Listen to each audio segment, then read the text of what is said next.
이란 최고 지도자가 한국을 향해 충격적인 발표를 했습니다.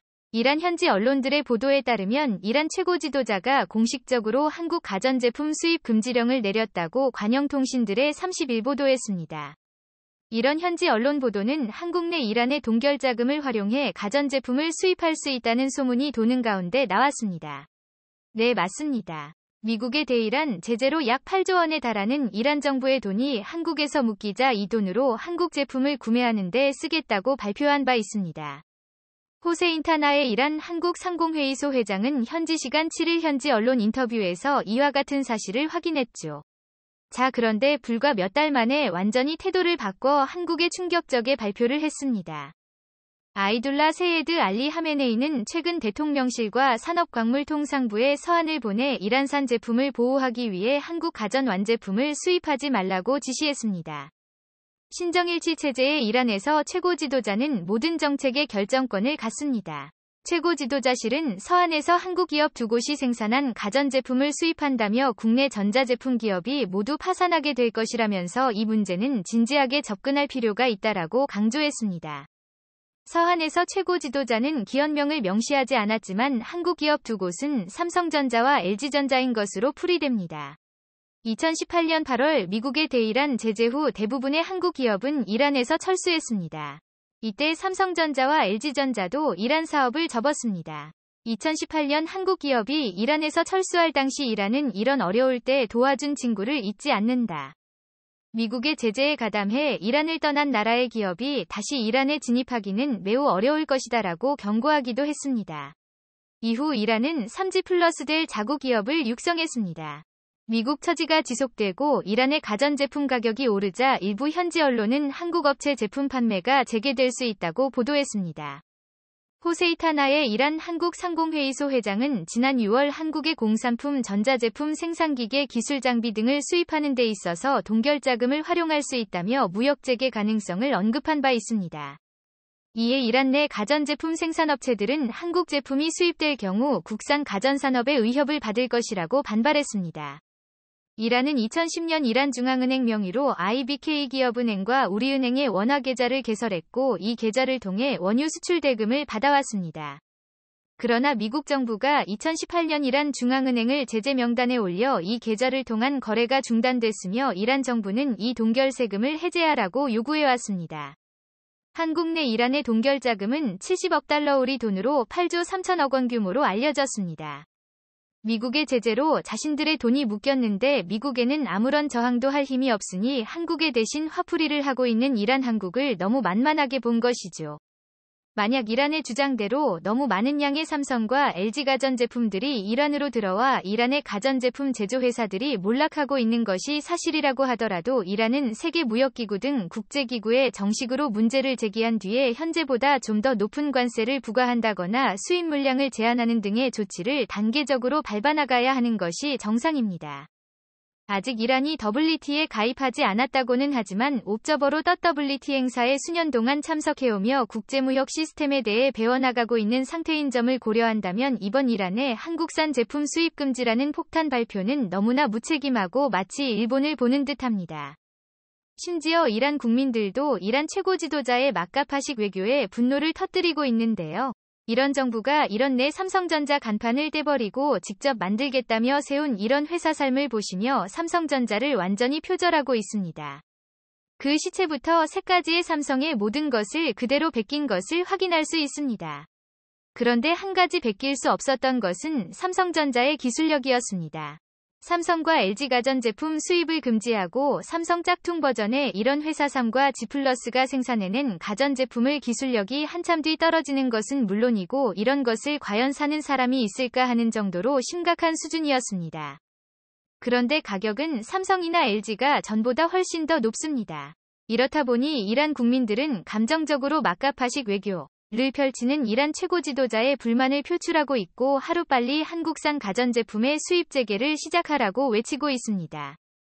이런 이란 국민들의 강한 반발에도 이란 최고 지도자가 한국과 외교를 차신님께 끊으려 하는 데는 충격적인 이유가 숨겨져 있었습니다. 이란의 수출 현황을 보시면 석유로 먹고 살고 있다는 것을 쉽게 알 수 있습니다. 전 세계에서 이란의 석유를 가장 많이 사들이고 있는 국가는 바로 중국이라는 한국. 유을 버리고 중국과 손을 잡은 것입니다. 한국의 삼성과 LG전자 제품 수입 금지를 외친 이란은 보시는 것처럼 중국이 향후 25년 동안 원유 공급을 대가로 일하는 4천억 달러를 투자하는 내용을 뼈대로 하는 경제안보 협력 협정을 체결했습니다. 미국과 유럽 등의 포위 공세에 맞서 중국도 본격적으로 세결집에 나선 모양새입니다. 28일 중국 외교부의 발표 내용을 종합하면 왕이 중국 외교부장과 모하마드 자바드 자리프 이란 외교장관은 전날 테헤란에서 회담을 한 뒤 양국 간 전면 협력 협정에 서명했습니다. 앞서 양국은 2016년 1월 시진핑 중국 국가주석의 이란 방문 당시 포괄적 전략 동반자 관계에 관한 공동성명을 발표하고 협정 체결을 위한 협상에 들어간 바 있습니다. 초안을 보면 중국의 금융통신, 항만, 도로, 보건, 의료, 정보기술, 원료, 산업 등과 관련해 향후 25년 동안 모두 4천억 들로 약 480조 원 규모의 투자를 하기로 했습니다. 대신 이란은 중국 쪽의 국제시장보다 저렴한 값에 안정적인 원유를 공급하게 됩니다. 대테러전과 마약거래, 인신매매 등 다국적 범죄 대처를 명분으로 군사안보 분야 협력도 대폭 강화합니다. 양국군 합동 군사훈련과 군사기술 및 무기류 공동 연구개발 군사군 사정보 공유 등도 추진됩니다. 일부에선 중국의 투자시설 보호를 명분으로 이란은 자국군 주둔을 요구할 가능성이 있다고 내다보고 있습니다. 자, 그런데 이렇게 중국만 믿고 한국을 막대한 이란이 엄청난 위기에 빠져버렸습니다. 월스트리트저널의 보도에 따르면 미국이 정체된 이란 핵화 비보건 협상의 돌파구를 찾기 위해 이란과 중국의 원유 거래를 틀어막는 파격적인 방안을 곧 발표할 것으로 알려졌습니다. 현재 이란은 중국에 하루 100만 배럴을 달하는 막대한 원유를 수출하는 것으로 추정되는데요. 이란과 중국의 원유 거래를 차단한다며 사실상 이란의 국가 운명은 끝나게 됩니다. 이란의 수출 현황을 다시 한번 보면 무려 50비중을 차지하는 중국이 끊기고 세 번째로 비중이 높았던 한국마저 놓치게 되면 더 이상 석유를 팔 곳이 없어지게 되는 것이지요. 이란의 위기는 여기서 끝이 아닙니다. 최근 한국이 64년 만에 국제원자력기구 IAEA 의장국으로 첫 선출됐다는 소식이 전해졌습니다. 외교부는 이날 보도자료를 내어 우리나라가 27일 오스트리아 비엔나에서 개최된 국제원자력기구 이사회에서 만장일치로 차기 국제원자력기구 이사회 의장국으로 선출됐다라고 밝혔습니다. 한국이 국제원자력기구 이사회 의장직을 맡은 건 1957년이 기구 창설 회원국으로서 가입한 뒤 처음입니다. 의장국 임기는 내년 9월까지 1년이며의 장력은 신재현 주오스트리아 겸 주빈 국제기구 대표부 대사가 수행하게 됩니다. 국제원자력기구 이사회 의장국은 8개 지역그룹이 돌아가면서 맡게 되는데 이번은 한국이 속한 극동그룹 차례로 극동그룹에는 한국, 중국, 일본, 베트남, 몽골, 필리핀 등 6개국에 속해 있습니다. 의장국은 해당 연도 지역그룹 내 전체 합의가 이뤄지면 국제원자력기구 총회 이후 개최되는 이사회에서 승인이 되는 구조입니다. 2010-2011년 회기에 캐나다가 의장국을 맡았습니다. 지금껏 7차례의 의장국 순번을 맞이했던 극동그룹에서는 일본이 6차례, 베트남이 1차례 의장국을 수임했습니다. 이와 관련해 외교부 당국자는 기자들에게 우리나라가 이제는 영향력이 커졌고 일본이 사실상 독점한 관행에 바람직하지 않다는 것을 저희가 고려했다며 외교적 노력을 경주해서 일본도 적극 지지했고 극동그룹 국가들의 동의를 확보했다고 설명했습니다. 극동그룹에서 일본이 그간 독주했던 데는 국제원자력기구의 일본의 영향력과 원자력 분야에서의 기여 능력 등이 고려됐던 것 같다고 이 당국자는 덧붙였습니다. 국제원자력기구는 핵 문제에 관한 최고 권위의 국제기구이며 이사회는 35개국으로 구성됩니다. 국제원자력기구 이사회에는 북한 핵 문제, 이란 핵 문제 등 핵검증 사찰 문제, 원자력 안전 핵안보 기술 응용 등 국제원조를 끼고 실질 사안을 논의해 심의하고 총회에 필요한 권고 등을 합니다.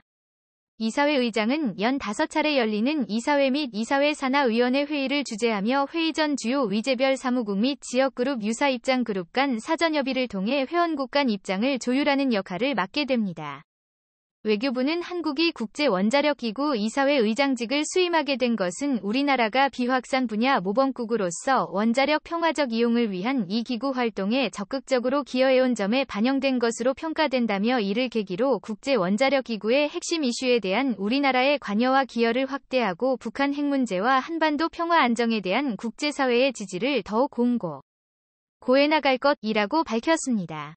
한국이 이렇게 국제원자력기구의 의장국으로 등극하면서 후쿠시마 오염수 문제가 걸려있는 일본이 초비상 사태에 빠진 데 이어 이란도 대위기를 맞이했습니다. 한국을 버리고 중국을 택한 이란을 향해 미국이 이제는 중국마저 이란산 석유를 수입하지 못하도록 초강력 제재를 가하려 하자 이란은 국제원자력기구 IAEA 총회에서 하소연하며 도움을 요청하고 있습니다. 그런데 한국의 의장국 등극이 확정된 국제원자력기구 IAEA 회의인을 이란에 매우 적대적인 답변을 내놓았습니다. IAEA가 7일 회원국에 보낸 기밀 분기 보고서에는 이란이 보유한 60농축 우라늄의 크기에 증가했고 이란이 핵사찰을 일부 제한하고 감시장비 접근을 제한한 2월 이후 핵활동에 대한 감시와 검증 활동이 심각히 악화됐다라고 지적하고 있습니다.